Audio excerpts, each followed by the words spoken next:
An update now from the Ford government on Ontario's deficit. The finance minister says it's expected to go down by $1 billion.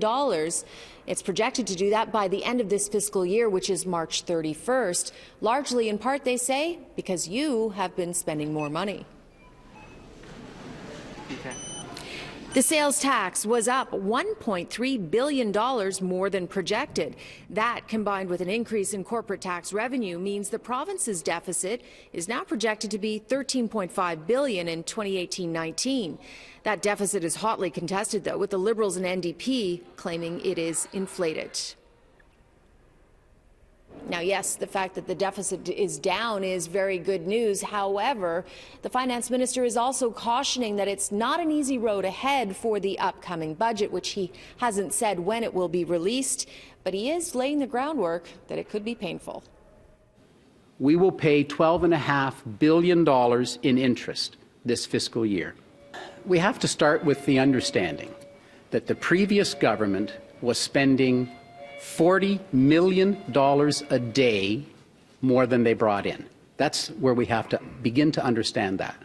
And we know that in this budget, we must also indicate our path to balance. That's mandatory in this budget. So this will be a fairly significant document for the people of Ontario. I think that the government is setting us up right now for further cuts. Now, it's quite common for a government to get all the painful cuts out of the way in the first year. That way, the hope is voters will forgive or forget by the time the next election rolls around. But one group that likely won't forgive or forget is the parents of children with autism. Now, the government has changed the autism program, and it means that while there won't be a waiting list, it will be eliminated. More kids will get less funding for treatment, regardless of need. Many families who have children with autism would argue that they're not getting relief. They're going to be in a worse position than before. Is it possible? I mean, you seem to be indicating that there will be no extra funding in this budget for autism. Could there potentially be in future budgets? The 23,000 families who, with children with autism who were not receiving any support from the government may have a different approach. They're finally seeing support. You didn't answer my question, sir. The 23,000 families who are now receiving support certainly are appreciated. Well, what about the families who will receive less support?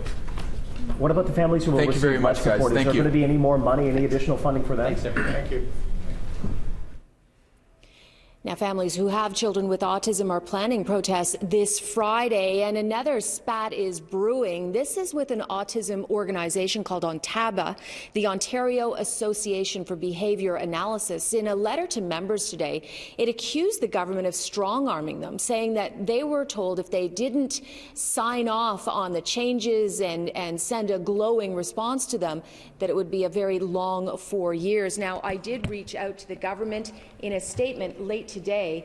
They said to me that, let me just find it here for you, ONTABA was unwavering in their desire to self-regulate and unwilling to work with government to open up the sector to provide more choice. There will be many more stories on this to come.